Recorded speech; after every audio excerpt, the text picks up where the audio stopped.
Bupati Tuban Haji Fatul Huda meminta masyarakat agar mematuhi aturan larangan mudik yang dikeluarkan oleh pemerintah.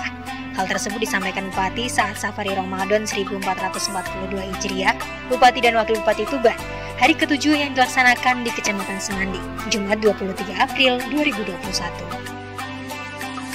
Sesuai pemberlakuan Surat Edaran Satuan Tugas Penanganan COVID-19 Nomor 13 Tahun 2021 tentang penyediaan mudik Hari Raya Idul Fitri tahun 1442 Hijriah dan upaya pengendalian penyebaran coronavirus disease 2019 COVID-19 selama bulan suci Ramadan 1442 Hijriah.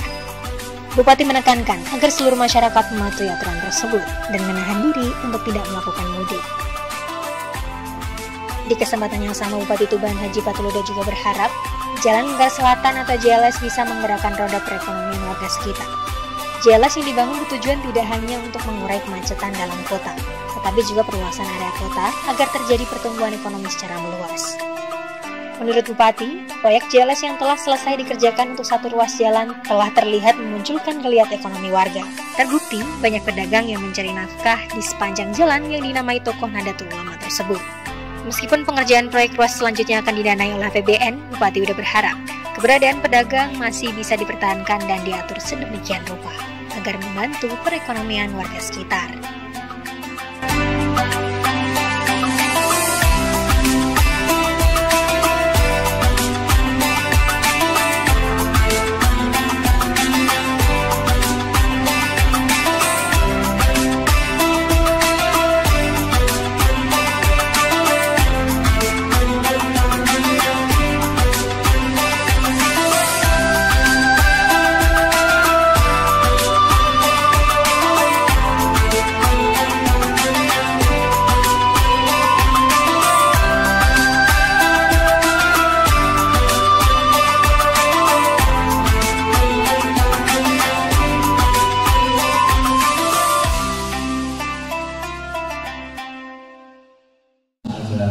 Undangan baik yang ada di sini maupun yang berjasa berjuang di tempat masing-masing.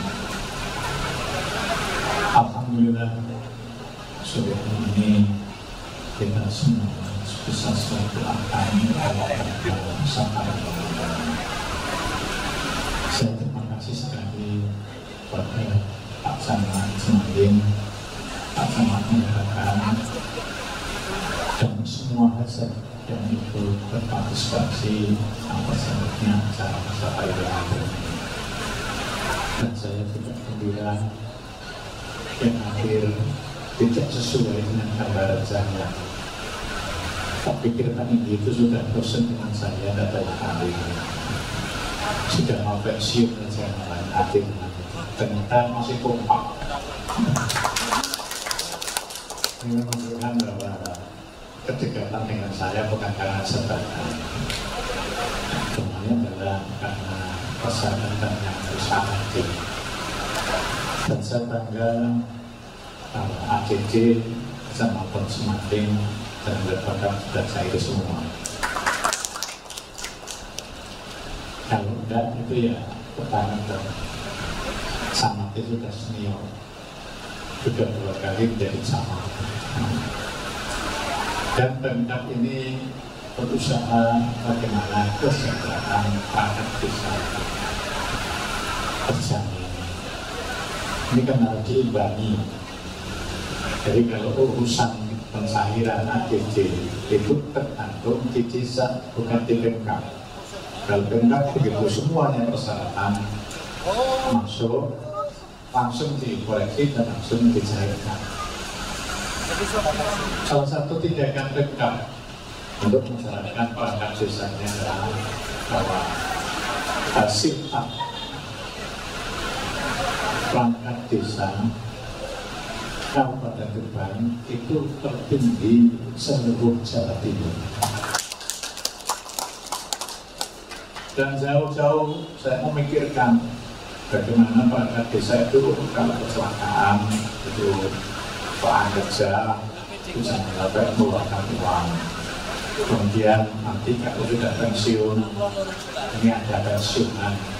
Itu kami berusaha semua perangkat kita harus untuk DCS, baik ketenaga pekerjaan, tersebut. Sebelumnya ini kan ditanggung oleh pribadi, preminya mandiri. Itu saya instruksi saya kok saya enggak, saya yang ngurus pokok bayar ciwi. Kan bayar ciwi kan ya tidak usah disuruh kan bisa bayar kan itu pada teman itu. Maka kita berjuang bagaimana itu dianggarkan di APBDes. Itu yang pertama seluruh Indonesia yang menggunakan APBDes itu berjuang. Dan itu kalau sampai bulan 5 mau lebaran silapnya dan sahir dan saya pun nangis kan. Bapak Ibu sekalian saya hormati, sehari Ramadan tahun ini beda dengan tahun sebelumnya. Karena kondisi COVID ini undangannya juga terbatas dan waktunya juga terbatas. Biasanya kan ada tutup karena tidak boleh lebih dari 1 jam. Dan pemerintah ini sangat prihatin dengan adanya COVID yang tidak selesai ini. Maka kemarin tanggal 22 kita amandemen edaran dari pemerintah pusat mulai tanggal 22 kemarin itu mudik sudah tidak diperbolehkan dan itu sampai nanti tanggal 24 Mei 1 bulan 2 hari. Ini saya minta semuanya ini untuk bisa mengawasi apa paling tidak menginformasikan, tidak usah pulang.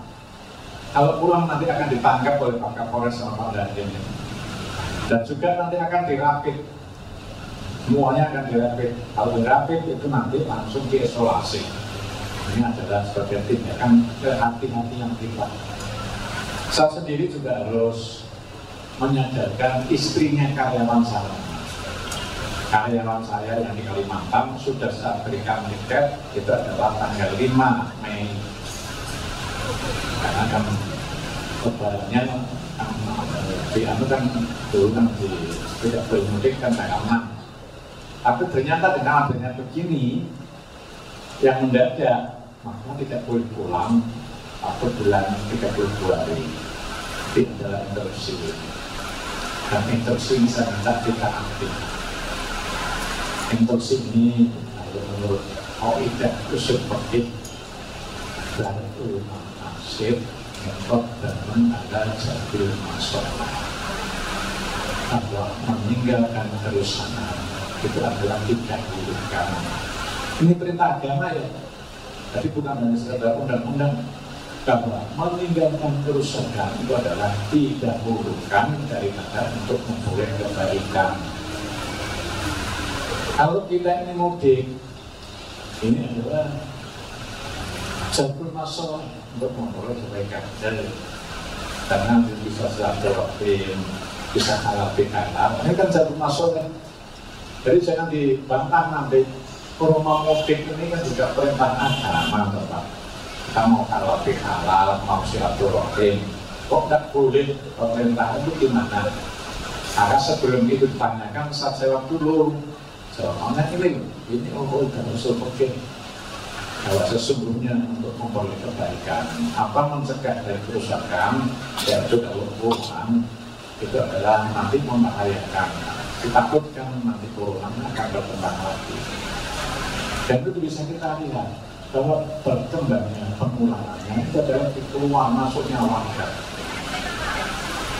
Kenapa di Semanding ini termasuk yang banyak? Saya tanya kepada Pak Samad, Semanding itu termasuk yang paling banyak kenapa? Kan di Semanding ini adalah banyak keluar masuk masyarakat di kecamatan ini, termasuk yang domisili di Karangindaan. Itu kan di kota, itu termasuk Semanding. Ini sebagai bukti. Jadi kalau keluarnya masuk masyarakat ini adalah sangat, dan itu kalau itu mas vaksin tadi, jadi menghindari keluarnya masuk masyarakat supaya corona ini segera berhasil. Bapak Ibu sekalian yang saya hormati, hari Ramadan tahun ini adalah refleksi tujuan pemilahi. Kalau biasanya saya sampai Ramadan itu akan melaporkan hasil setahun yang lalu dan memperkirakan yang akan datang. Nah, ini adalah refleksi Boyolali. Maksudnya apa? Yaitu kita mengevaluasi apa yang sudah kita lakukan. Kita ingin mewujudkan negara ini adalah sesuai dengan visi misinya, yaitu masyarakat yang religi dan sejahtera. Ini visi misi kita. Kenapa harus religi? Kenapa harus sejahtera?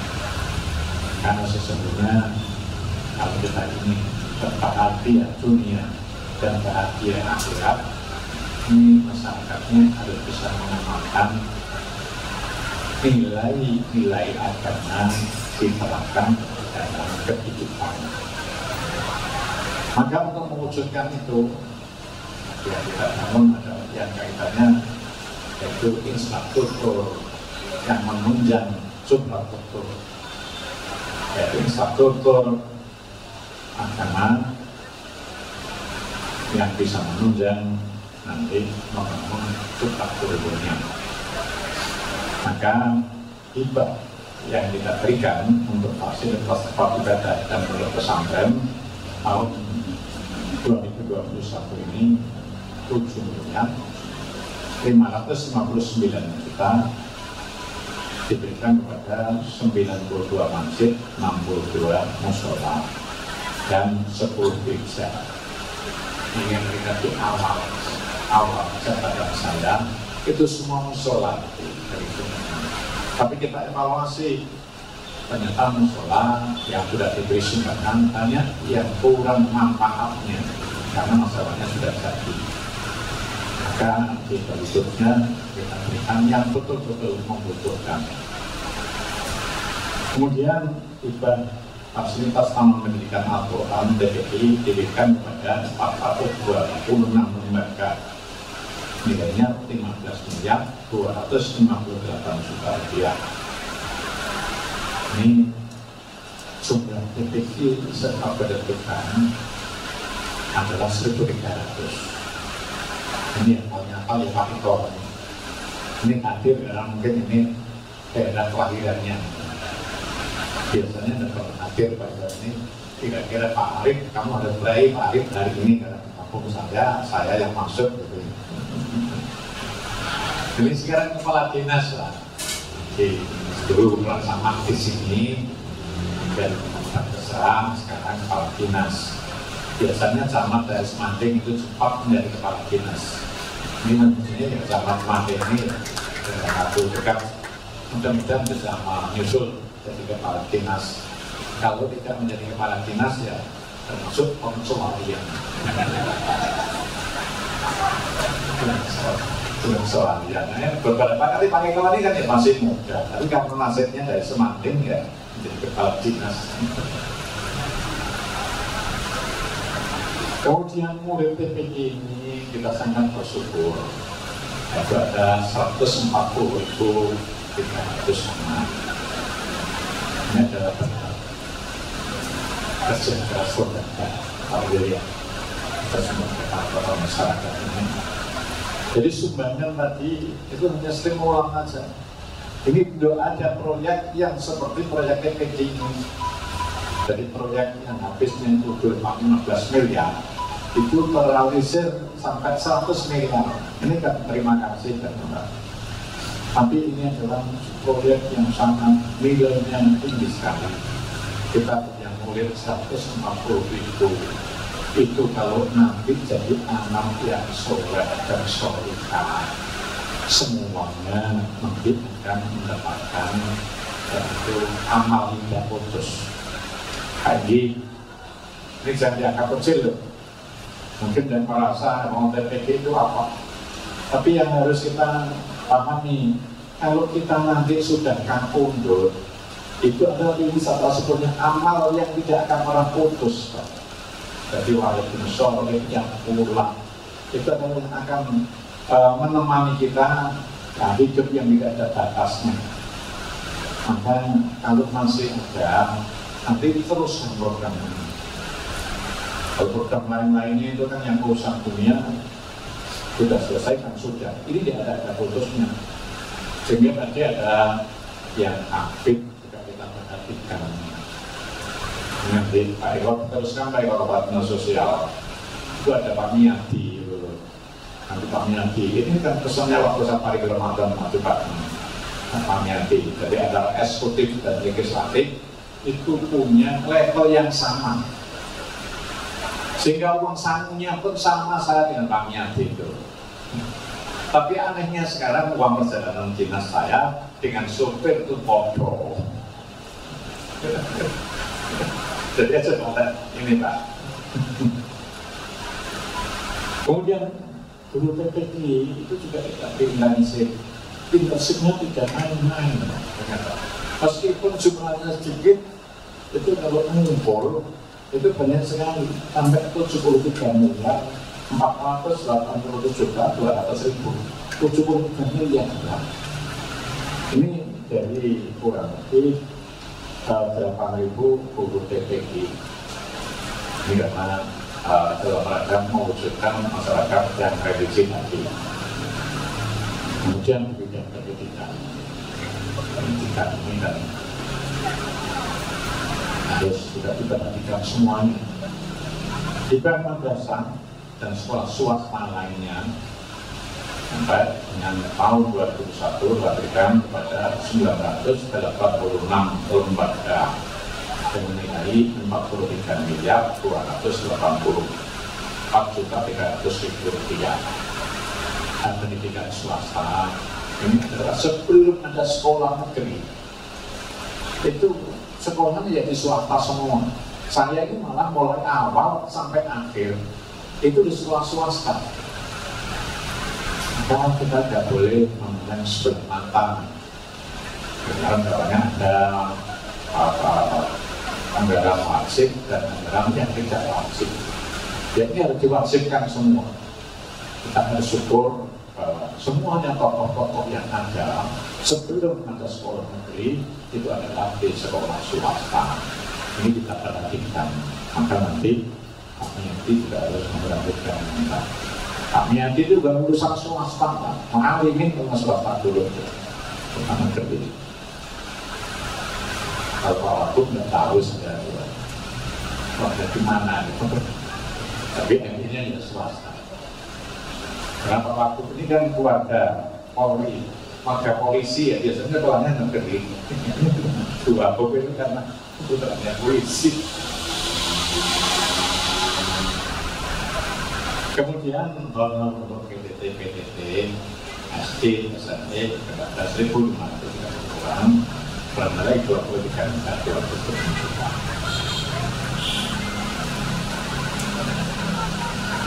Insentif guru PAUD.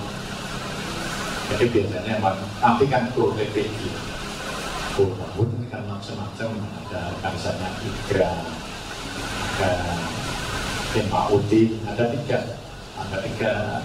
lembaga gitu. Di tahun 2019 ini adalah 6.095 orang dengan total 19 miliar 794 juta. Ini masih ada bonus umroh dari saya pribadi. Punya utang berapa ya? Biasanya tahun setiap hari jadi kan ada yang dapat hadiah umroh. Tapi yang jelas juara PPG, juara MTQ itu kan saya janjikan itu 2 orang ya, 1 orang ya, nanti bisa diselesaikan.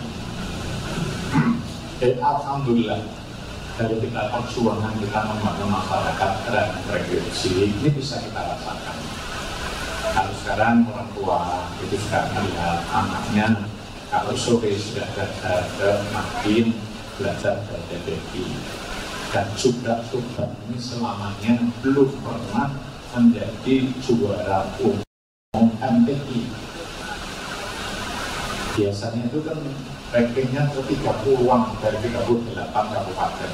Nanti tahun 2014 kemarin menjadi juara umum provinsi Jawa Timur.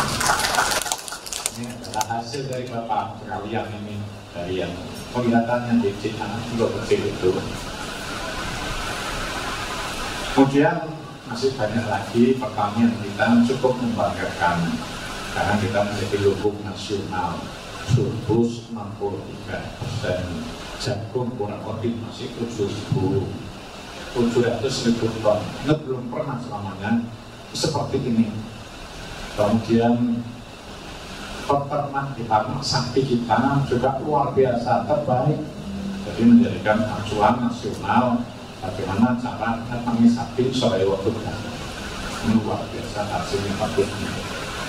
Kemudian yang Pak Indi, saya belajar tentang ayam kemarin dulu sama Ibu. Kenapa? Karena ayam itu masih kecil, masih jumlahnya kecil sekali. Saya sampaikan ke Pak Indi, saya ingin punya 1 juta ayam seperti penanganan Pak Indi Urunggane Tam itu sekali panen kan dapat 200 juta. Ya warganya kan diaku atau Pak Indi. Saya ini tidak ikut punya produksi sapi ya, yang menentukan marga saya. Ini terbaik ya, warganya kan gitu. Terus saya itu kalau saya punya 1 juta, itu sekali panen kan bisa 6 miliar. Kalau 6 miliar kan dapat 30 miliar tahun. Gaji ini bupati, dalam mulai besar mati nih ya. Enak ini dari bupati ini ayam mereka ingin nanti ya. Pagi-pagi nanti tak semua Pak. Urunan dipanggil ya, urunan nanti. Jadi silapnya di pack tangan bank. Tuang setting, ambil kul saja, kul murah. Kemarin karena anak-anak itu ada beberapa yang sambil kami itu, anak 3 ingin punya 3.000 ngambil 600 juta. Itu hubungannya yang 4% per tahun. Nanti 2% orang. Jadi saya ingin menjadinya ayam dasar dengan pagi ini. Nampol KPK ini. Kemudian ini tidak cukup, saya diwakili saja bidang infrastruktur. Ini bangun jalan ringrut itu. Maksud kami mengambil jalan ringrut itu bukan untuk seperti ini. Tapi saya tahu aturannya. Ringrut itu mestinya kan yang wewenangnya pemerintah pusat, pemerintah daerah hanya menyiapkan lahan, tapi nggak dibangun oleh pemerintah pusat. Maka kami berusaha Arjati, maka bukan APBD. Itu bukan hanya untuk mengurai kemacetan di kota, bukan hanya itu maksud kami. Kami ingin kota Tuban ini bisa melebar. Dengan melebarnya kota Tuban ini, pertumbuhan ekonomi akan juga melebar. Sebagai kali kita saksikan ketika jalan lingkar muda jadi, di situ kan banyak pedagang-pedagang di situ. Kemudian juga tanah di situ jadi naik tinggi. Dan di tempat itu bisa digunakan untuk pedagang-pedagang yang strategis. Itu harapan saya. Tapi tidak tahu nanti kalau itu difungsikan menjadi seperti tol ditutup total. Jadi nanti bagaimana caranya pemerintah yang akan datang meneruskan ini. Jadi diusahakan meskipun jalan itu milik nasional, tapi bagaimana caranya direkayasa tetap jalan itu adalah untuk perluasan kota dan juga untuk tempat usaha. Pengusaha warga desa ini kan bisa berusaha di situ. Yang penting jangan ada digunakan untuk balap liar saja. Balap liar saja. Ini yang kita harapkan. Sehingga di situ menjadi tempat yang sangat strategis. Itu beberapa hal yang bisa saya sampaikan. Saya selaku Bupati 2011-2021. Terima kasih sekali pada semuanya. Semuanya ini bisa wujud, itu adalah berkat kerjasama kita yang baik. Mulai dari anggota Forkopimda, Pak Camat, Pak Kepala Desa, tokoh masyarakat. Tanpa kerjasama yang baik dengan Panjenengan Sedaya, dan mungkin semua tadi bisa kita laksanakan. Dan juga bahwa masih banyak kekurangan-kekurangan yang belum kami lakukan. meskipun sudah berusaha sebaik mungkin. Maka itu kami mohon maaf sebesar-besarnya. Demikian yang bisa saya sampaikan. Wassalamualaikum warahmatullahi wabarakatuh.